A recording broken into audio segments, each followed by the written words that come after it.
got a great conversation for y'all.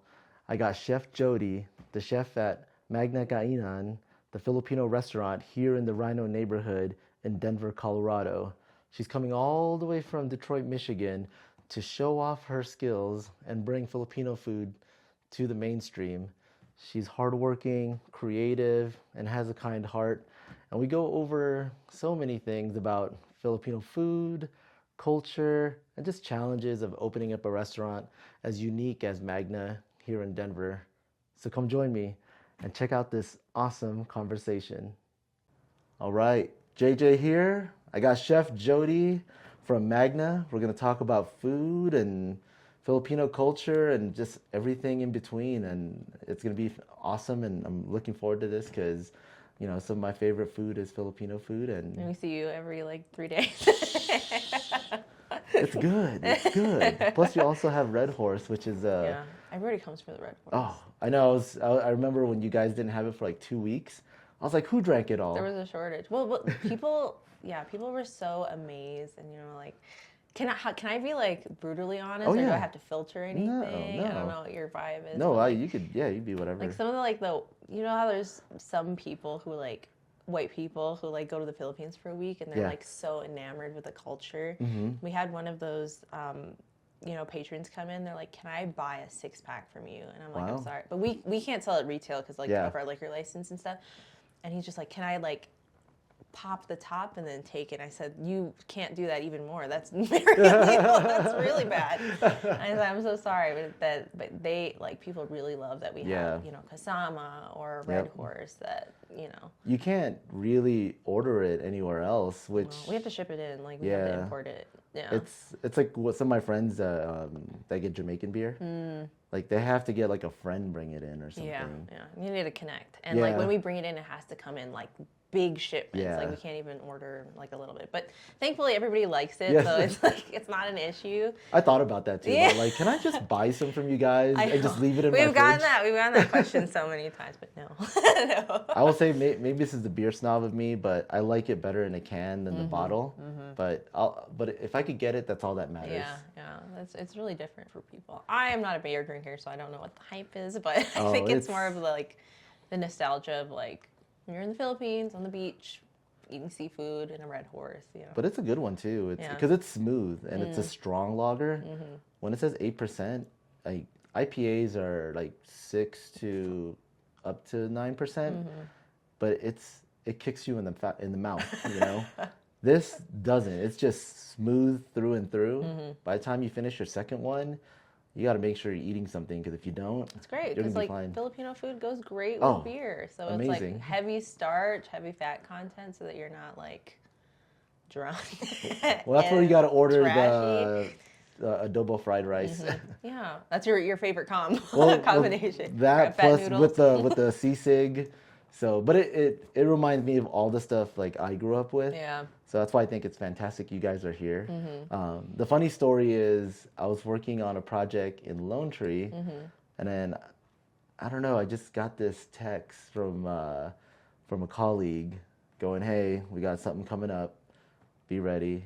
And I was just like, I had a hunch, and then a couple days later, like maybe like less. It was like within a week. They were just like, "Yeah, we're gonna be in this building, and there's a Filipino restaurant coming in." Oh shoot! Yeah, we were so surprised. We're like, "Yo, the manager's Filipino. Crazy! Thank God." Yeah, and I was just like, "You're lying. You're just bribing me, right?" Yeah. So, and then they're like, "No, it's called this, and this is the chef." And I was like, "Get out of here!" So I was like, and then sure enough, it all came together. Met Carlo, met you, and I was just like, "This is wild." Mm-hmm. And then just seeing it grow, it's been an evolution. You've been with us the entire journey, our ups, downs, like our struggles, and like what we've had to overcome. You've been like there the entire ride, like JJ, or I'll call you like late at JJ. I have like this late grocery. I need in. Please let me in. You gotta make it happen. I know. I feel so bad because I know you're at home sleeping, but it's like, okay. Hey, I can't get into. You guys are like my extended family. I know.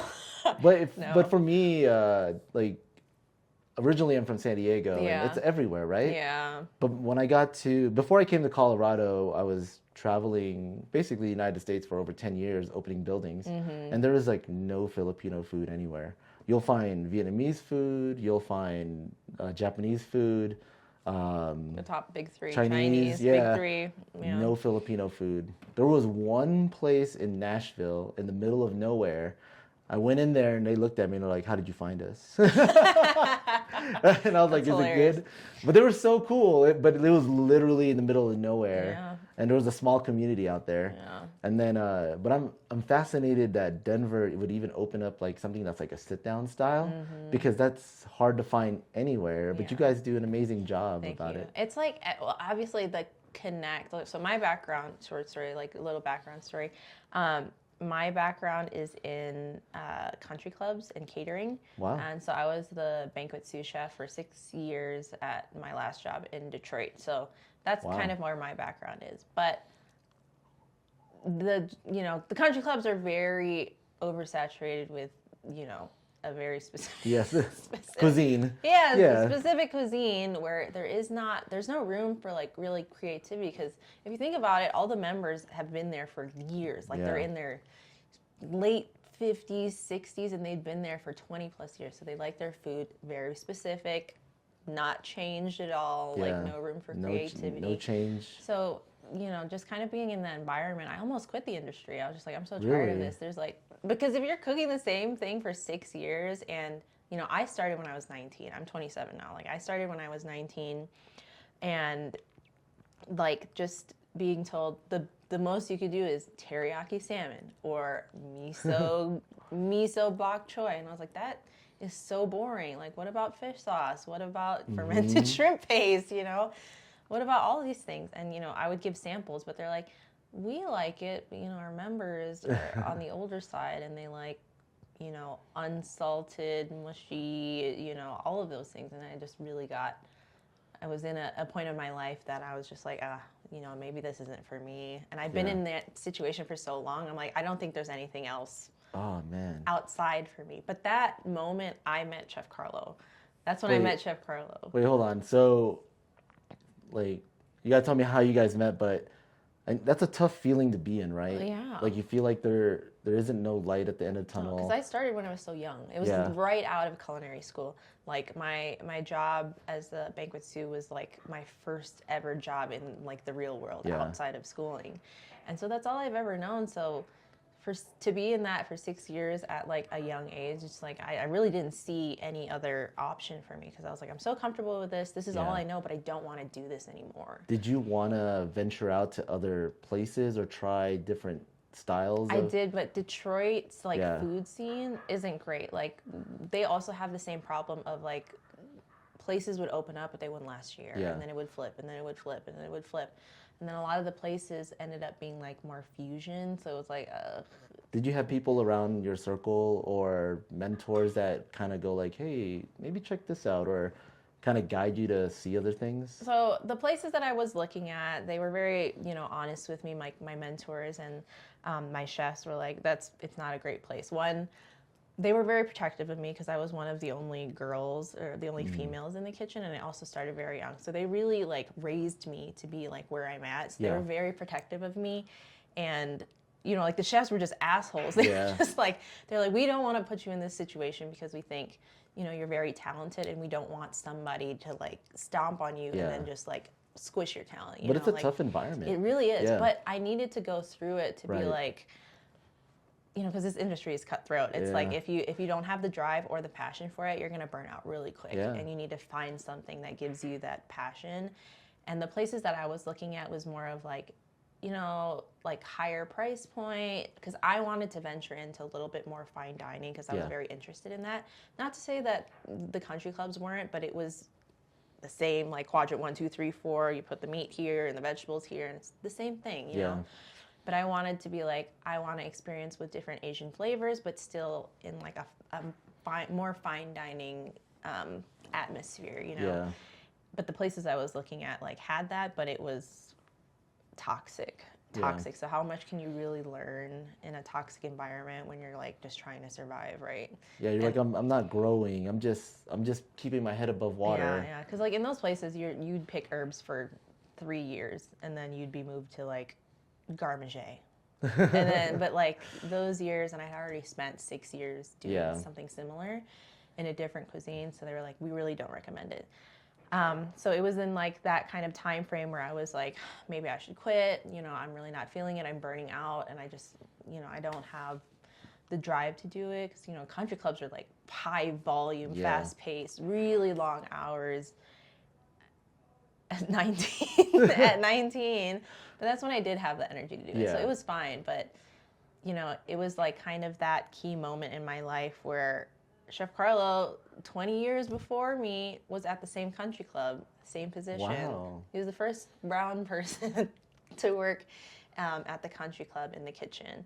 And, you know, he served his years there. He got his passion. He, you know, found the drive to go to culinary school because he had just, you know, worked random restaurant jobs, not really like the educational part of it. Mm-hmm. And so like our chef there, his name is Chef Brian Beelan. He's a master chef. Both our mentors. He convinced him, it was like, if you want to get better, you need to have like the grit, the background, and like the proper knowledge. So I recommend you go to culinary school. And so that's kind of where his journey started. Then fast forward 20 years, I'm in limbo. I have no idea what I want to do. I'm kind of on the verge of quitting. And that's when I got to stage for Chef Carlo.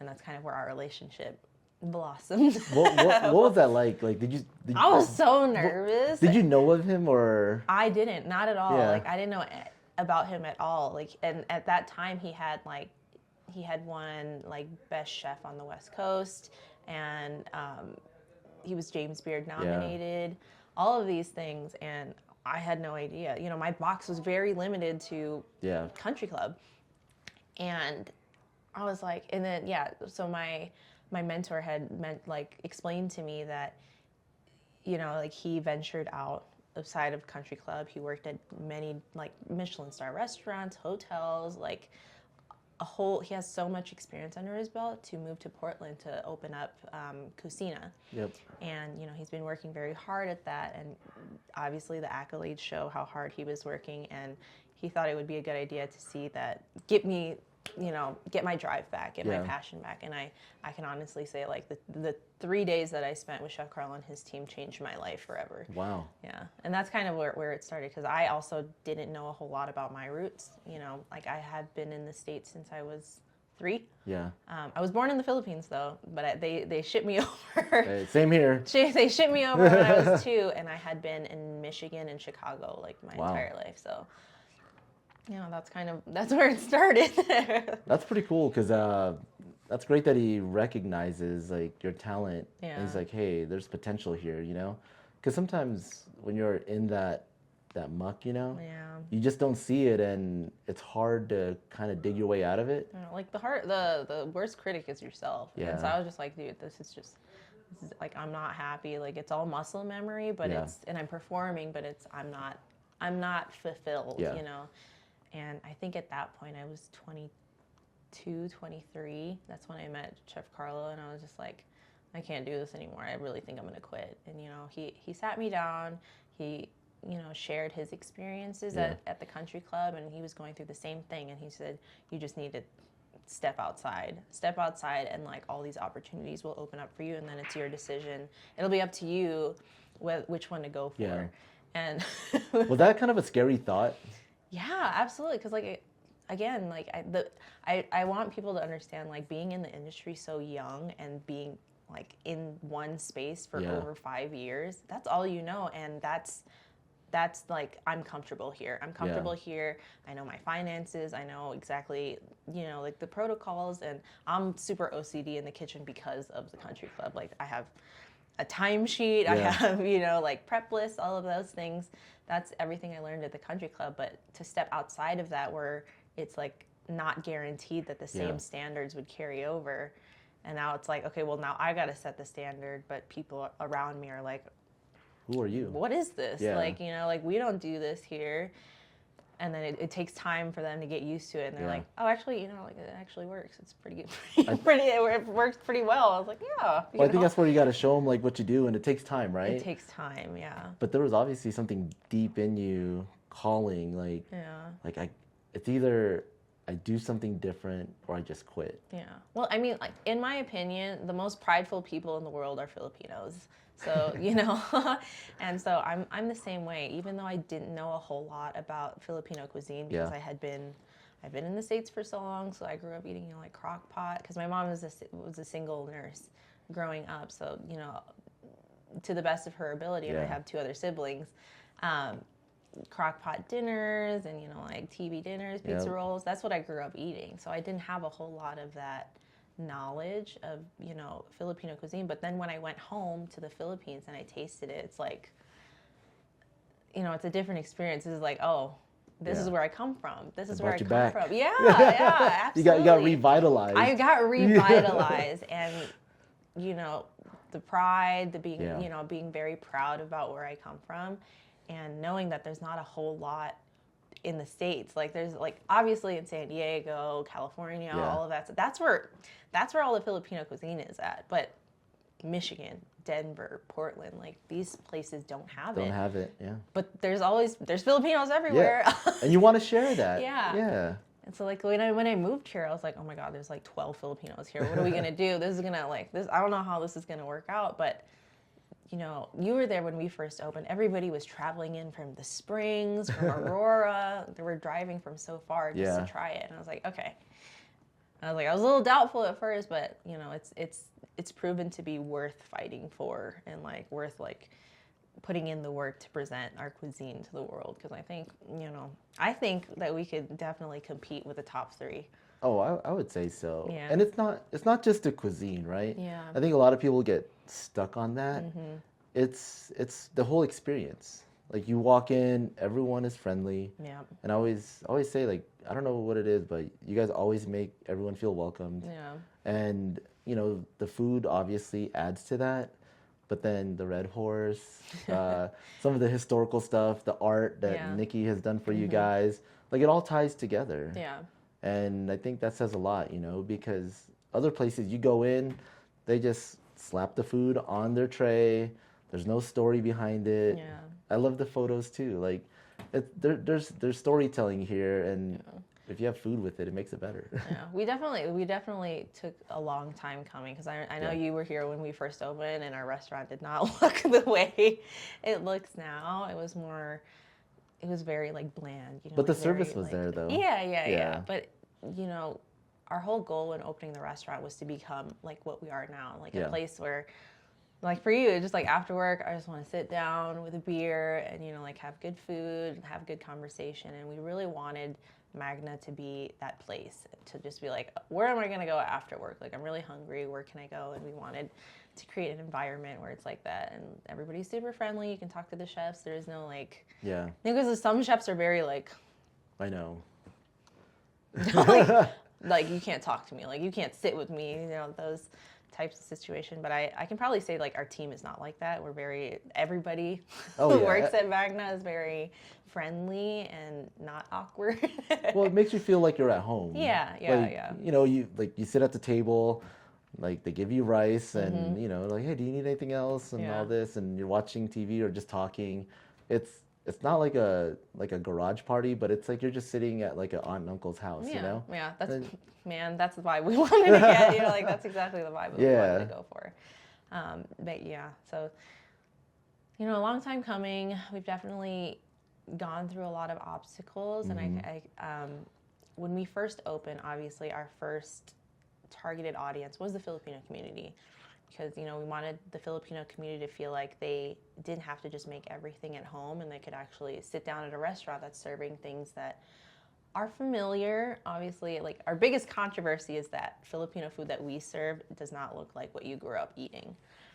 That's a weird controversy to have. But we have so many of that. Like if you look at our reviews, it's like everybody's saying like, this is not the sisig that I had in the Philippines. That's so weird. And we don't use pig brain in our sisig for the creaminess, But I think that's just so odd that people will criticize the look of something, Whereas growing up, I always thought, man, how do we make this like more universal and presentable? Because like for example, like kare kare, like it just looks like orange stew. Yeah. How do you make that look cool, you know? But you guys figured it out. Or I don't know, dinaguan, like Yeah. chocolate meat. Like Yeah. it's just We've tried it, and then people are like, chocolate? You use chocolate? And I was like, I mean, putting it as like pork blood stew is a little like, yeah, it's very in your yeah, face. it's very in your face. But we've tried to like, we did. Yeah, I think you were there, but we did a special on it, or when you were at the counter one of the days for like the novel special secret menu. Oh yeah. I gave you guys dinaguan pork katsu. Yeah. So like that was kind of our take on it, a little bit more gentle on the palate, and it's not so Oh yeah. like intense, but they're like, oh, this isn't bad. Or, yeah, it was very like. yeah. Or an example, isao. Oh yeah. When we had isao on the menu, but if you remember, it took a long time for us to get there To get like there, we yep. needed to get people introduced to like our flavors, which is sour, super umami, like very pungent, but not in like an offensive way. And you know, we had to get people used to the Filipino palate. I was like, this is a very gentle introduction to our cuisine. Now let's like rev up the intensity.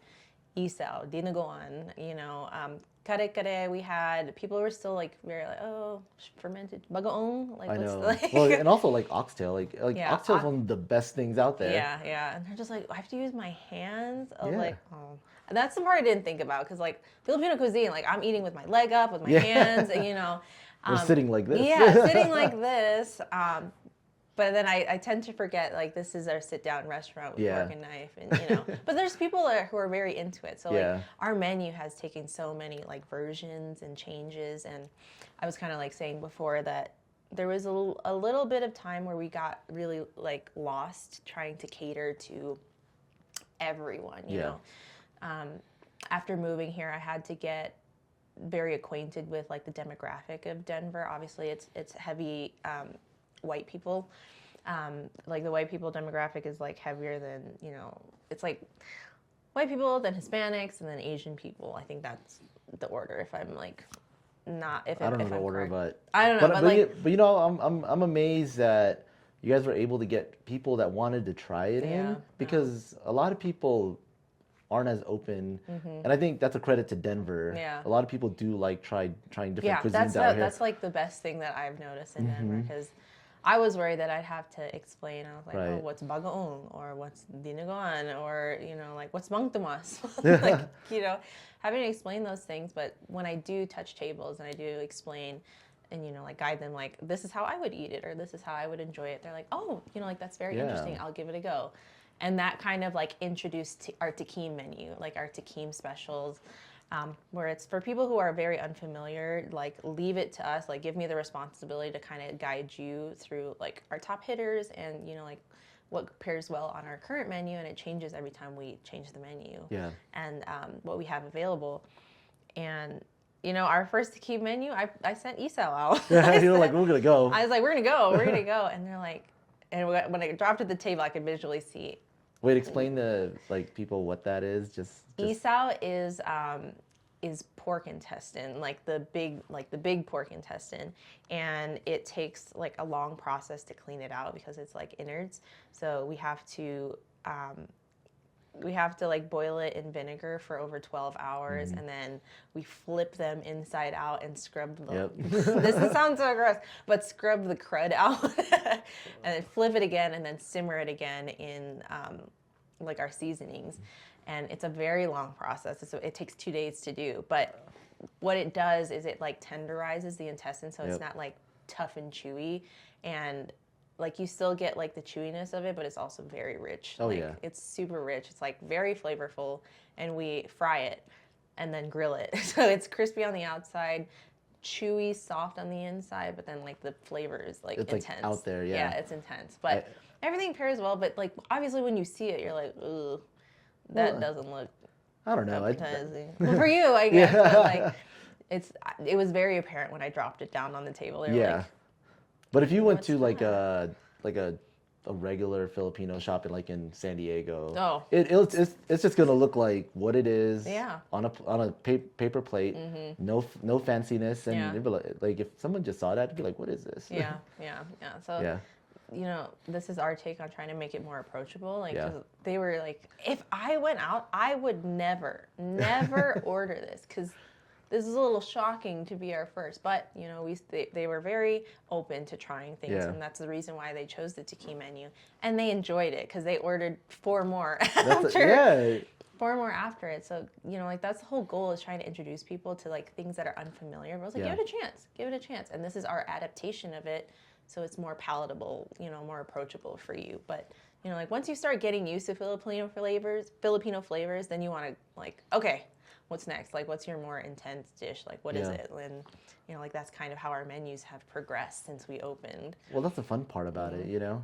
It's like, what do I feel like today? Like, Yeah. I mean, I know what I wanted to have, but I know that other things are good. Yeah. It's hard, though, because when it's good, you know? But then it's like, let me order a whole menu, you know? I'll just come back another day and try the other half. But yeah, so, you know, we're now we've passed the experimental phase and, like, the research and development phase. I'm trying to, like, see, Yeah. you know, like, audience was definitely a big thing for us, because I'm going to kind of go back, but, you know, surprisingly, the Filipino community wasn't that supportive. You know, I'm not surprised by that, which is unfortunate, because Yeah.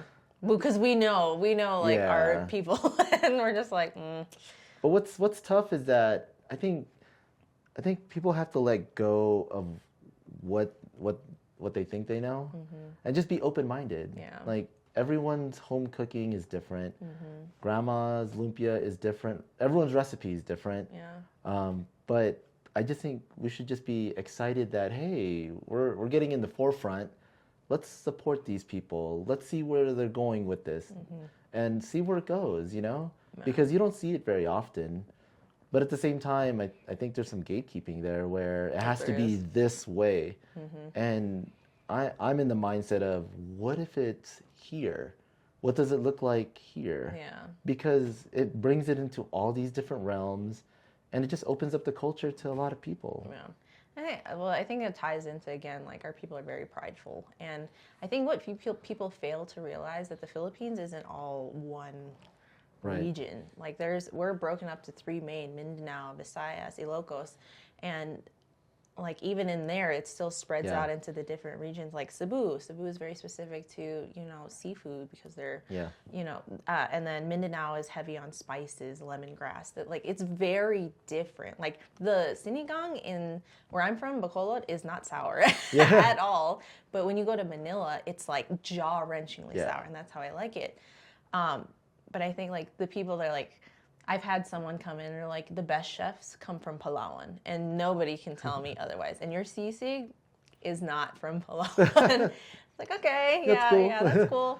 But, you know, like, people are very protective about where they come from. And so I think a lot of it has to do, like, I can't get over the fact that you're trying to, like, for us, we're trying to, like, widespread, like, the menu.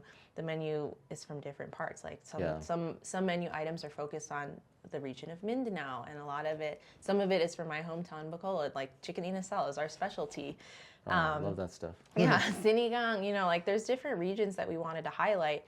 But people are like, no, all the food needs to come from Palawan or Siargao, or, you know, these items. So, like, when explaining, it's very hard for them to accept that there's other parts of the Philippines, I guess. But I think there is room for that to exist.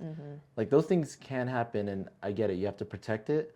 But what if, like, hey, they're trying to get it out, and that gives an opportunity for them to get their stuff out. Yeah. Like, let's all help each other out, you know? Yeah. Because how do we educate people? Like, food is one of the best ways to do it. Yeah. I think it's honestly time for, you know, again, we're so prideful, and to get over that, it's a challenge for everybody, you know.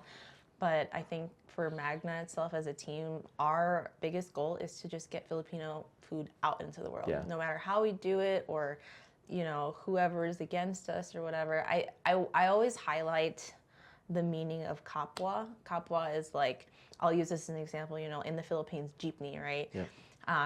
The last passenger gets on, but the driver is so far away, but I need to pay my fare.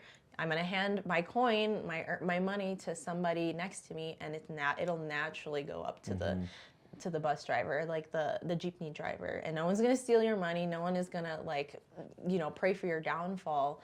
But that concept of kapwa is a community, basically. Like, what do you need? How can I support you for everybody's success? But I feel like right now, unfortunately, people are fighting to be the top spot because there's not a whole lot of Filipino cuisine, and they want to be there, the first, but for us, we want to come up together. Yeah.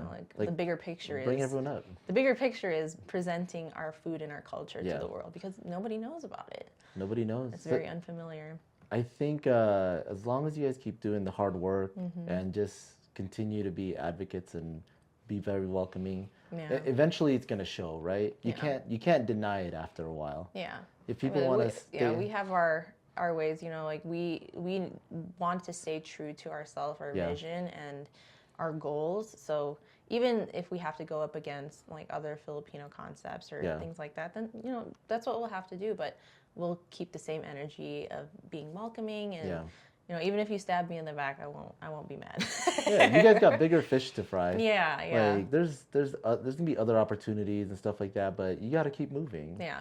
And it's either you're gonna help us or we help you, but like we're going this way. Yeah. Like you can can join, exactly. You can join, and if you don't want to, like that's fine too. Yeah. But we have a clear goal, and we're working hard towards that goal, and And I always thought that was kind of just something odd in the culture and the community. I'm glad we weren't the only ones that felt it, because I was like, is this? Because obviously I'm not from Denver, so I was like, is this how? It's like that in a lot of, like, I mean, in Southern California, I mean, I grew up in the Bay Area too, and you see it there.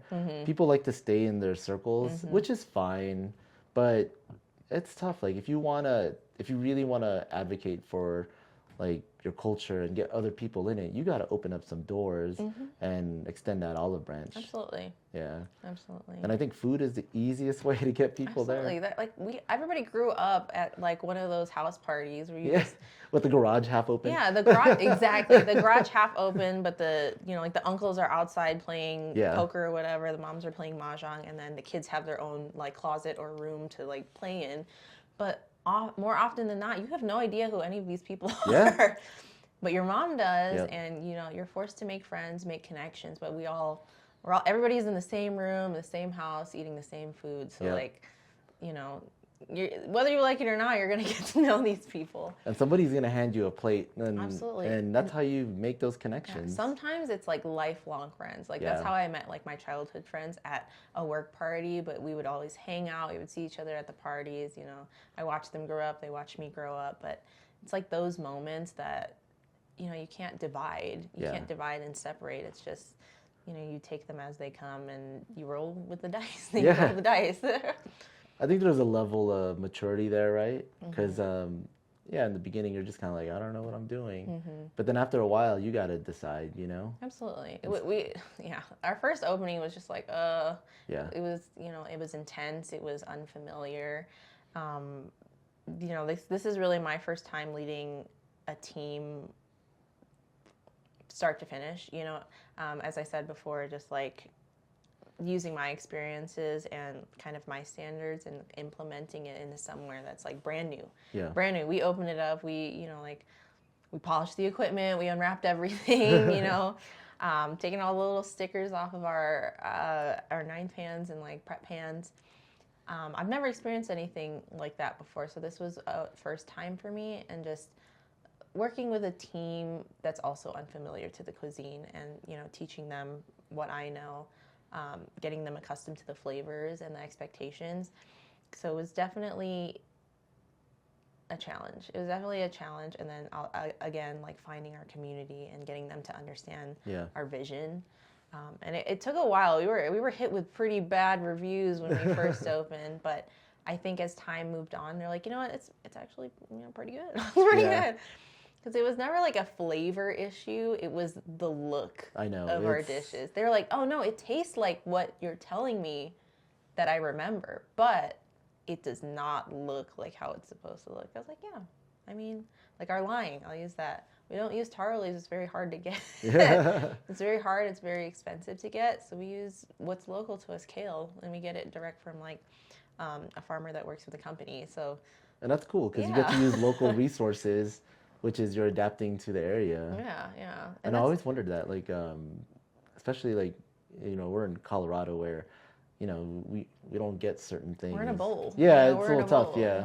And Filipino cuisine is heavy meat, heavy seafood, and vegetables, and like seafood's kind of hard to get here because we're in a bowl, and then we try to use Colorado proteins with what we have. But I think another part of just like this whole situation is the educational part. Yeah. Again, people are very hell bent on what they know and are refuse to kind of open their mind to other things. But like Filipino food became, and if you look at like kind of the history of where our food came from, it came from like obviously our colonizers, traders. We, adopted a lot of the product that was being traded in the Philippines at the time.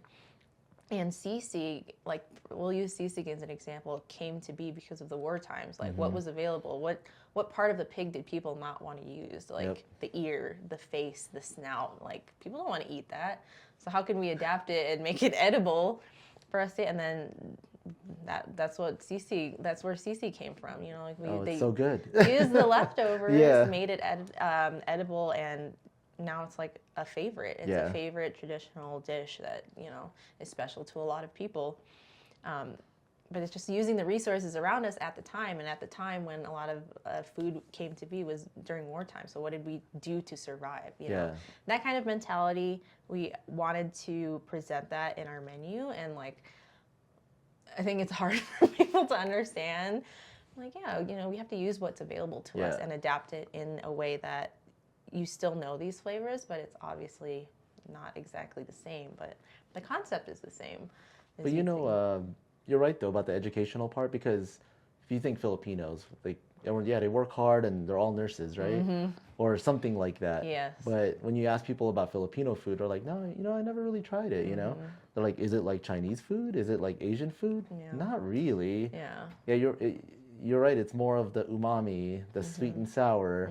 But there's like a lot of meat, a lot of seafood, but people, I think they just can't wrap around it because it's not as prevalent in a lot of places. Absolutely. So it's just trying to get it out there, Yeah. Like we set out when we started looking at the reviews and the critiques, like at the table, like when it would happen in real time. I used to do it like a lot of table touches on trying to like explain like our vision and like the reasoning behind why the dish was created the way it was. And a lot of it had to do with education. Yeah. So when we still had brunch, we had a raging review. Like it was almost 2 pages long about why our tocino was not red. Oh. and that we use pork belly instead of pork shoulder because that's how you buy it at the store. That's how it looks. That's how you grew up eating it. Valid. The thing is, like the tocino at the store, they use dye. They use dye to make it red, and it should be sweeter. And like they're like, this is not tocino.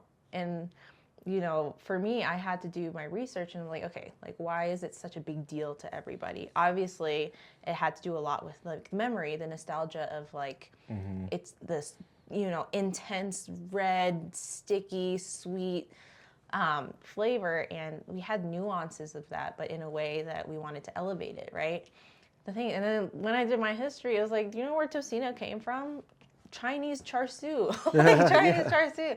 And like tocino in itself just means salt fermented, if that makes sense. So like to preservation, salt preservation. And so traditional tocino is actually not sweet. Traditional tocino from like Spanish language just means salt cured. And they probably just did that to keep it from going bad. Yes, exactly. So again, going back into history about preservation, and that's why we have a lot of pickles, a lot of like fermented shrimp paste, fish sauce. We use a lot of those things as a form of preservation. And so from like, back in the day when like the Spanish had colonized, that's where tocino that was tocino's original like form, right? But then local Filipinos added, brown sugar and vinegar to make it sweet and sour. And then eventually, like as it changed. They took the, inspiration of Chinese char siu, which is also red, it's also sweet, it's also sticky, and applied it to tocino, and that's how we have tocino. Because a part of that review was just like, it tastes Chinese, because maybe the sous chef is Chinese and he had to put his spin on it, but it's not traditional tocino. But, like the review in itself was just ranting and just anger. And like they said, shame on you like 6 times in the review. But a big part of it, again, is just like education. Yeah. But I didn't want to be like, do you know where tocino comes from? Like, do you know where tocino comes from? But, if you do your research and your due diligence in like researching it, it's funny the answers that like come up from. But I'll say that's a good example of education, but also trying it, making it this traditional dish with something better. Yeah. Because as a kid, I loved tocino, but I always loved the pieces that had the fat on it. Yeah. And a lot of times it's dry. Because it's pork shoulder. Yeah. Pork shoulder is very lean, and like you only have that one fat cap, which makes sense. But then if you do the pork belly, it's layers. It's layers of meat and fat, and like the way we cook it, like the fat kind of melts with the sauce. So that was our take on it. We didn't want it to be dry. And this went on our silog plates with like a fried egg, garlic rice. We didn't want a dry tocino. We wanted, sticky and all of that. It just melts in your mouth. Yeah. Oh, it's amazing. Yeah. Like, so that was kind of like our take on it, but people were so mad, like really mad about it. But it's like just be open about it, Yeah. But then it's like, what's another dish that you guys could make with like other ingredients, Yeah. So like a better cut of meat or something. And that's where I think what you guys do is fantastic, Thank you. And I think more people should like explore that. Like, I don't know. Yeah, I think it's just like giving it a chance. And the funny thing is, like, the demographic of our clientele now are no longer like older Filipinos. It's now like it's the younger generation. The younger generation that's more open and is actually, they're kind of on our same wavelength. And I'm like, if we don't do something, our cuisine will forever stay in like war times, like 300 whatever years ago, and it won't change, and we'll never kind of put our footprint down. But in order for a change to happen, there needs to be like a movement. Yeah. And so we're hoping to, start it. And like this past year, 2025 was a great year for Filipino cuisine. Like in the Philippines, there were five restaurants that got a Michelin star, and that's I know it's crazy. Never happened, right? Yeah. That's insane. And that just proves to show that we have really good food. Yeah. We have really good food. But it takes people to take that march and step it up. It's not an easy path, though. Yeah, no. It's a lot of work. It is a lot of work and a lot of time. So, like I said earlier, it's just going to take time for people to kind of jump on the wagon as well. But, we're willing to, cater to everybody. Yeah. We're willing to cater to everybody and bring everybody with us because we believe that it's worth it. Well, my stomach is happy for that. That's great. We started, I can't remember when it was, but our first event ever as like a restaurant that we did outside was the Asian night market. It was hosted by Bonfire Events, and it was their first time doing it, and we did it at the Civic Center. Was that the one with the multiple food trucks? Yes. That was a pretty big event. It was a big event, yeah. So, but it was their first time doing it. So that was also our first time as a restaurant to do like an off-site event. So it was very exciting. It was definitely probably had to learn a lot of things, right? A learning curve. We definitely made the mistake of only bringing like a tiny, tiny grill.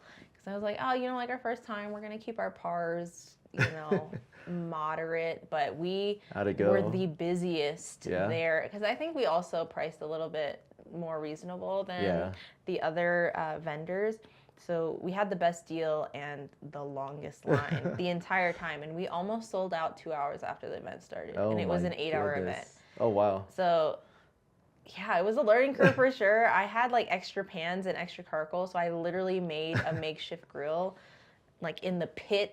And I was You're going old school. I was going old school, and there's like videos of it, but in high pressure situations, you just gotta make stuff work. You gotta make it work. And and this is a situation where like obviously our tent is open, and now the line is starting to wrap around our tent. Yeah. And like down the walk. Yep. And I was getting nervous because I'm just like, oh my God, they're waiting for their skewers. And I'm like, I'm trying to make it go faster. But that event definitely opened up our opportunity to do more events like that. And I really love doing events like that because just talking to our customers, they're like, are you a brick and mortar? Do you have a place? I was like, yeah, we've been in operation for like 8 months. Like, oh my God, I've never heard of you. And I was like, yeah, we're literally like 5 minutes that way. We're down the street. And it was then and now it's still very apparent to me that a lot of people just don't know that we're here.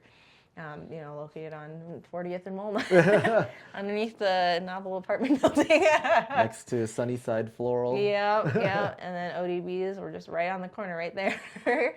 But letting people know that we're active and, these are like, it was a good representation of like my favorite flavors. So we had like a pork barbecue skewer and then the chicken barbecue skewer. We were also serving 3 different versions of the whole. We did calamansi juice and ensemadas. Like that's what our menu was. And that's a jam. We sold everything. Like I think the only thing we had left was calamansi juice. That's like grapefruit juice. It takes you got to get used to it because it just hits you. Yeah. And people are just not used to it because like at the end it seems slightly bitter, but that's just like it's exactly what you said, grapefruit juice. But for those wondering, calamansi is like the Filipino lime. It's it's very sour. It's a mix between like tangerine, lemon, lime. It's like somewhere in that realm. But you're riding that line of getting punched in the face, but it's still kind of sweet. Yeah. But it's so good. It's good. It's good, and people are craving it. We've gotten so many requests. Do you have calamansi juice? I'm like, no, we don't. But I can make it. How many skewers do you think you made that event? I can tell you exactly. We prepped 600, 300 of each skewer, and we sold out in the first 2 hours. That's wild. But we were doing a deal. I think we were also selling. I want to say we were also selling quick, but I'm not sure. I think it was just skewers, ensamada juice, and the whole. That's a lot of skewers. It was a lot of skewers, and then when the skewers went, the whole went next, and then ensamada went next, and then they was like, "You don't have anything." I was like, "I'm so sorry." And the problem is like with those night markets, even if you sell out, you still have to be at your station because everybody's there, right? The crowd is there. You can't really break down. So I think we had to shut down 2 hours early because you didn't have anything. And nothing was prepped at the restaurant. So that was our first experience. And since then we've done Dragon Boat. I've done the Rare Steak event. We did the 5280 top 25 restaurants in Denver. That was big. That was a busy one. That was a busy one. Yeah. It was fun though. It was fun. It was a busy one. It was fun. And then obviously you helped us. You helped us getting the media. It was really nice to see what like people were saying. Yeah. Like our favorite was Magna. It was great. It was literally an excuse to just eat. Yeah. But it was fun. It was fun overall though. It's okay. I was like, if I can pay you in food, then let me pay you in food. You guys had a long line there too. Yeah. You guys were hustling. Oh man, I was sweating. I was sweating, but no, it was a really fun time. Again, it was just letting people know. Yeah. Like they were like, that was the best bite I've ever had in my life. And I was like, that means so much to me. Thank you. Here's a free drink card. Come see us, let me give you any excuse to just check us out and, try the rest of the menu. Because this isn't even on the menu. This is just something like we threw together to, best represent our flavors. But I think it just shows that like even though you're out there, it's still a lot of people still don't know, and you gotta find a way. We've been operating for more than a year now. So, it's like, well, it's just like this building. A lot of people don't realize it's here, and it's like, how do you miss it? Then it's like, funny because you always take your tourists down too, it's funny, but our goal for like 2026 is to be more involved in community, and we experienced like a Filipino night market a couple weeks ago, Kasama night market, and it brought light to how many like Filipino small businesses there really are, and we want to do whatever we can to support that community. And it was kind of our first run-in with them, so it was a great experience to be like, you can use our restaurant for your night markets. What can we do to help support you and get your small business known as well, like together. Because like, even though we've been operating for a year and we are a part of the restaurant group, in itself, if you look at us by ourselves, we're also a small business. Yeah. So let's support each other. And is there an opportunity in I don't know, somewhere in Denver or the Rhino neighborhood where there's a couple spaces where you could put together like you guys and a couple other Filipino small businesses and just have like a little night market, just your own little night market. And while people are walking through, they could check you guys out and go, hey, what's going on here? It's like a small pop-up. Yeah, I mean, Coffee Syrup does like a lot of those events. Like they have yoga, they have their night markets, they have, they have a space open catering to like the creatives. So like a lot of like Filipino artists are able to do open mic and, and I think that was the first time I was able to step away from the restaurant because you work a lot. The first year it was just really busy, but it was the first opportunity I got to kind of see how they're building things and like how they're able to support the community. And I think it's so inspirational what they're doing, and I want to make that my goal to be able to create a space like that as well, just to carry on like the feeling of like this is home. You can be comfortable, you can be yourself in this space and share it with the rest of the community. So I'm hoping that we are able to. Funny enough, the warehouse is across the street. Like our owner knows who operates them, and there's no plan for them right now. So maybe do like a Filipino multicultural something. Yeah, absolutely. Like you can post up your coffee shops, your soap businesses, all of that stuff there, and then we can provide like food. I really want to do like. I don't know where it's at. I'm pretty sure it's in LA or it's in California, where you choose what skewer you want, and then there's like a tita outside just. Oh, just doing it? Yeah, that'd be awesome. And it's like $1 skewer, and it's like and it's very popular, but it's just like just a small intimate space where it's just like I'm gonna enjoy food. Let me do a little browsing, and it's not overwhelming.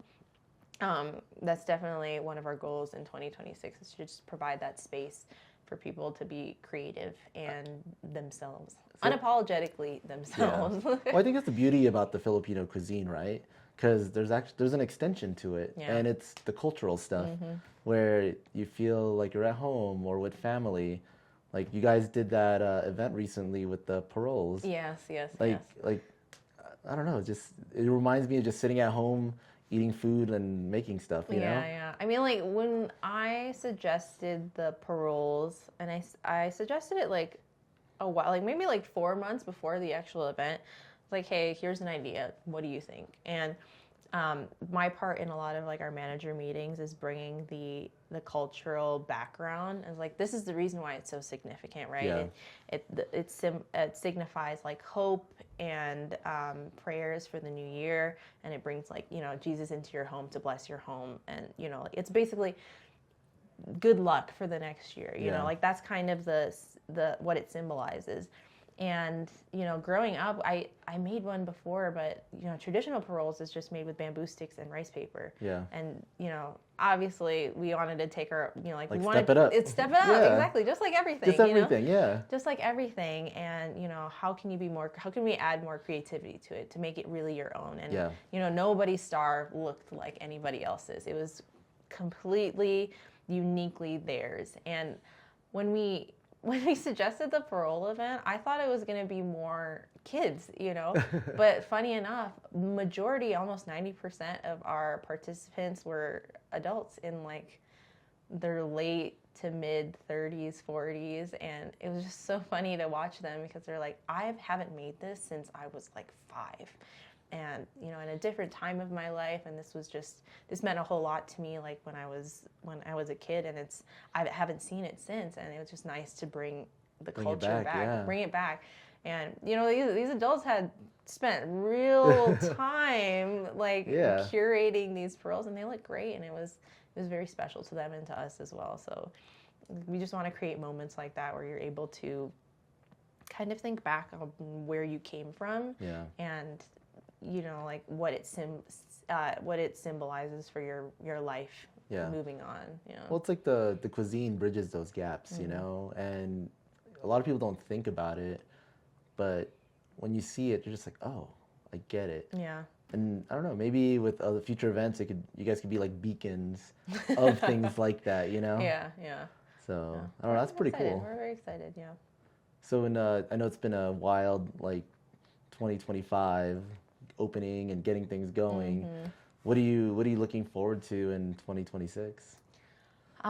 More activities, activations, and experiences. We've kind of used the first year to introduce Filipino flavors. Now people are kind of like, now that they know like their palate and what they like, specifically to the menu. I think this version of the menu works a lot better because we're able to navigate. So if anybody comes in and like, I specifically like fresh and like acidic and like pungent things, I was like, oh, perfect. This would pair great with this. And then it kind of takes you on, like your preferred journey of the menu. That's great. That's great. That's kind of our base.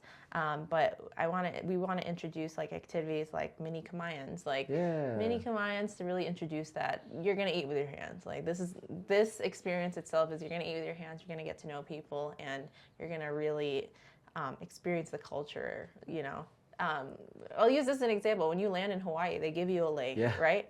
When you land in the Philippines, they give you a kamayan. Give me the fried tilapia. Yeah, like exactly. The whole fish. The fried whole fish, your grilled meats, pork belly, and all of the side dishes that come with it. So those things I'm very excited for.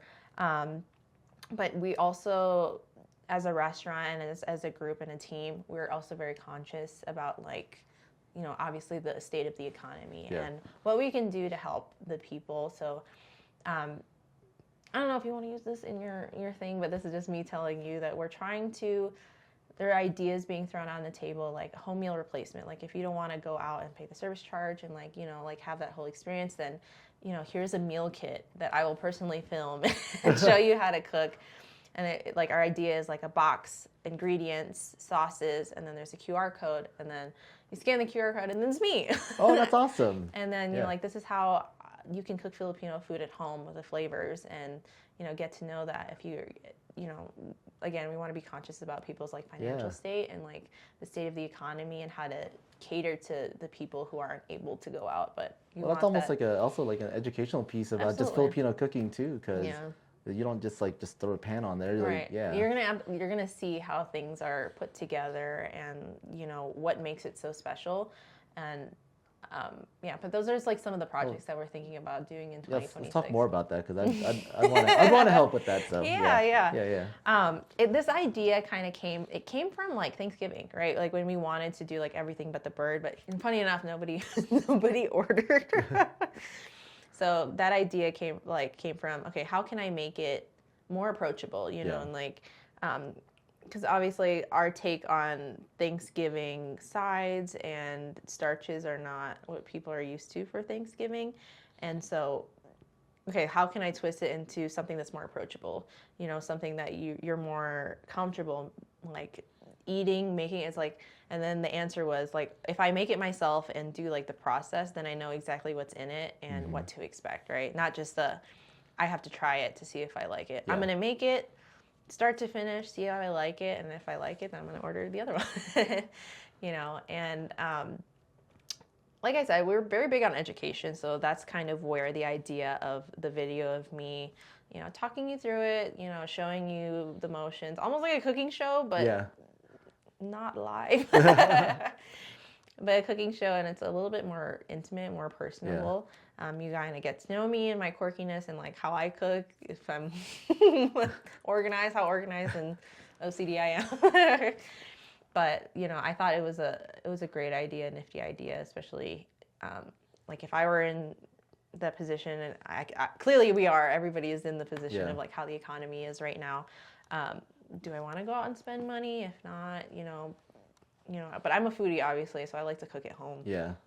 And watching videos, recipes, that's a lot of my life, and that's kind of how I carry on the restaurant. So there should be more people like that out. Just getting it out there. Yeah, getting it out there. How do you do it? Yeah, exactly. Show me. Yeah, getting it out there. And then we get to know you. Yeah, you get to know me, and you get to know just the cooking process. And oh, I can do this at home, and I don't have to go out and spend hundreds and hundreds of dollars. I can make a nice Filipino meal at home. And again, this is us trying to be conscious of the state of the economy right now and what people are needing and looking for right now. But also just to venture off from the norm. Like, you don't have to always eat the same thing or think that you can't do it. Yeah. Like, here's an opportunity to also just learn about it, and then you're doing it at home. Yeah. So that's kind of the idea behind it. Just a couple of a couple to start. Since you've been here in Denver, moving from Detroit and all that, I'm pretty sure it's been a roller coaster ride, right? Absolutely. It's just learning a new state again, and kind of what kind of people are here and what they're looking for and their palate. Yeah. It's because again, I was in the same place for six years, so I got to know very well what their palate was, what they're looking for. In Denver, it's almost becoming a melting pot though, because from what people are telling me, because obviously I moved here last year, that the people are changing, because there's a lot of people coming from California, there's a lot of people coming from Texas, so their tastes are also kind of influencing what other people's palates are as well. So just kind of trying to catch that wave has been very difficult. Like, it keeps you on your toes. Yeah, it keeps me on my toes, and that's kind of that's why our menu has taken on so many different forms since we've opened. It's just trying to find the sweet spot of, each person could have a little section of this menu, or each person is comfortable with this section of the menu.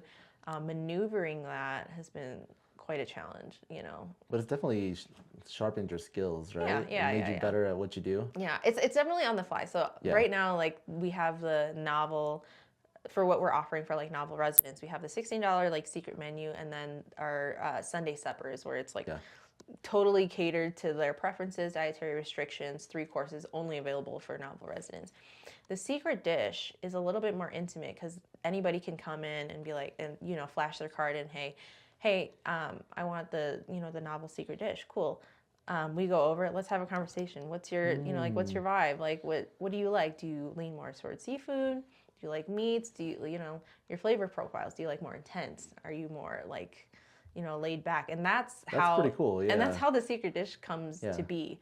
They tell me their preferences, we have a little conversation, and then I cook a dish specifically for you.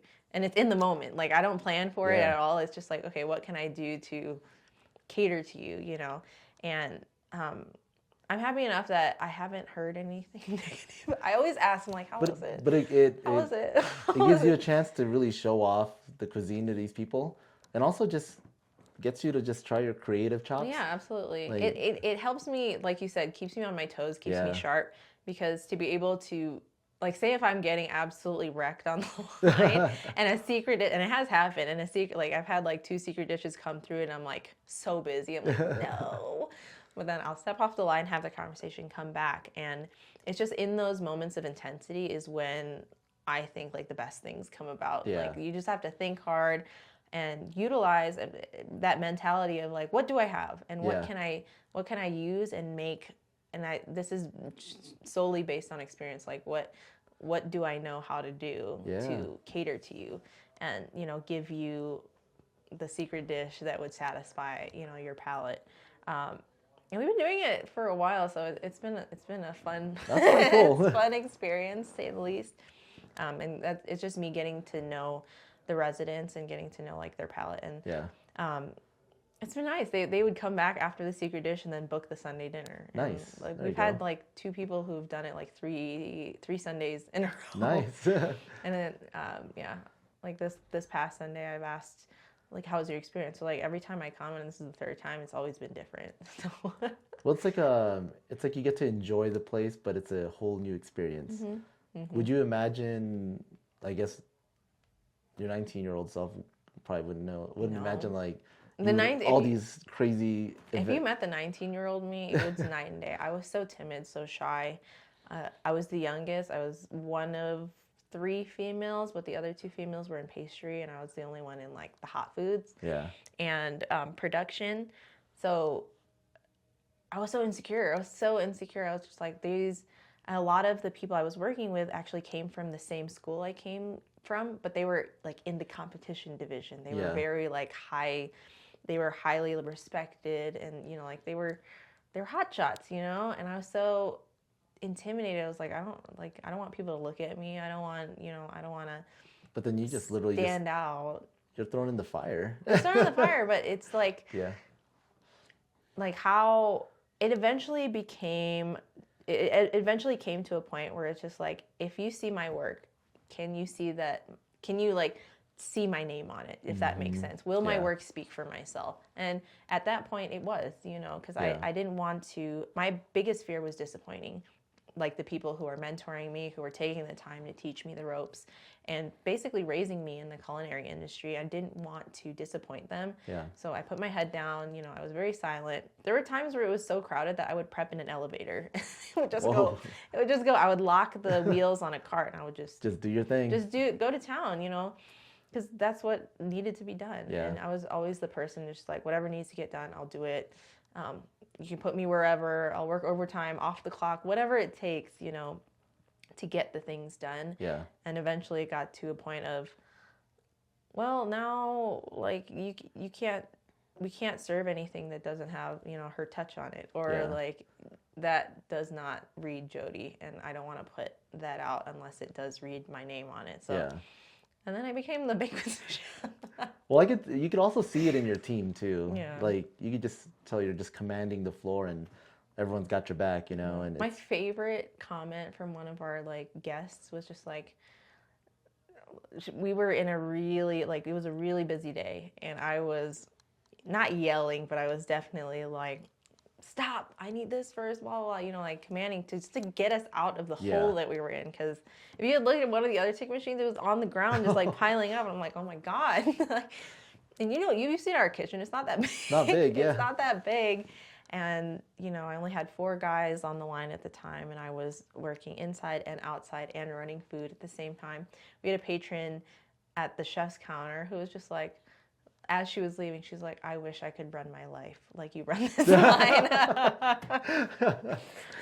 But no, it was so flattering. I was like, thank you. That's a great metaphor. That's a great, like, that was like a great compliment because it was so silent at the chef's counter. Usually, like, the guys are talking, but when you're in a hole that deep, you gotta get out. Like, we gotta get to a point where it's, okay, I can breathe now. Like, okay, I can breathe now. I can clean my station a little bit, but yeah, that was an intense, like, 30 minutes. We were just like, oh my God, get it out, get it out, get it out. But I think my team knows, like, I'm pretty laid back. Like, I'm not, like, one of those chefs that are, like, like, you're retard, and, like yelling at you, or, like, fuck off, or, like, kicking you out. Like, I'm really not that type of chef. I don't think I'll ever be that type of chef. Because, you know, I've experienced it before, and it just, for me, it doesn't do anything. It just makes me feel bad. It makes me feel bad. Doesn't make me feel like I want to improve or prove anything. It just shuts down, okay, maybe this is not for me. Yeah. And so I took it upon myself to never be that type of chef. And obviously this opportunity presented itself to me. And, you know, I got very close to being one of those chefs, but I was like, no, I don't want anybody to ever speak to me in that way. So my style of teaching is like a firm and like physical. Like, we're going to do this together. Yeah. And we'll do it step by step until you have it down. So I'm very hands-on. And, you know, like that's always been my teaching style. But I think people appreciate that because you're in the trenches with them. Yeah. And you're working. We're gonna do this together. Yeah. We're gonna do this together because, like, if one part of the team falls, we all fail. Yeah. So we need to. Again, it's like Capwa. Like we can only succeed and get out of this if it's together. Yes. So, like, okay, you switch over there. You support there. I'll take care of your station, and, you know, like, whatever it takes to get through, like, the service. And I think that's the beauty of it all because it's all family and we all got to do it together, you know. Yeah. And your style extends beyond the cuisine. Yeah. And people can see it. So that's I don't nice. Know. Thank you. I appreciate that. No, I 100% believe in that. So yeah. But I think I don't know. I'm looking forward to what you guys are doing, and it's always great to see you guys. And you guys are always so fun and welcoming. So. Yeah. I know. Even when you come in, we're like in the shit, so we're like, "Oh, hi, JJ." We'll just leave them alone. But then but everyone still says hi. But... We try to make it a point to, like, never ignore anybody. Yeah. Just like say hi, say goodbye. You know, like, even though everybody's just like, save me. It's like, JJ's not gonna help you. No, but I see you guys do that with everybody that comes in, and you guys are like flying, you know. Yeah. So, but that's great that everyone wants to do that, you know. Yeah, you're not just doing it. You're not doing it just to do it. You guys are genuinely, like, greeting everybody. Yeah. Yeah. Well, I appreciate the conversation, Absolutely. Jodee. No, thank you for having me. It Yeah, was great. this is fun. It's good. It's great that we got to pull you out of the kitchen. Absolutely, yeah. We're super slow today, so the guys can handle it. But I appreciate being able to like tell our side of it. Yeah. You know, there's always just all you see when you look at a restaurant are the reviews. Yeah. And like, you know, before I go in here, what are people saying? And those Filipinos are like, oh, it's not traditional. I don't want it. But I think it's great that we get to tell your side, and it's not just the food; it's everything all coming together. Yeah, it's just like we want people to be aware of kind of what the end goal is and what we're running towards, and that's kind of hopefully that clears up like how you perceive us and our food. It's all for it's all for the same goal. Let's see. Let me turn on the light real quick. We'll like keep it going. That's funny. But if somebody did want to look over and then see if you guys are doing any events outside of Magna, like at Sloan's Lake or at some other events, like is it Instagram or your website?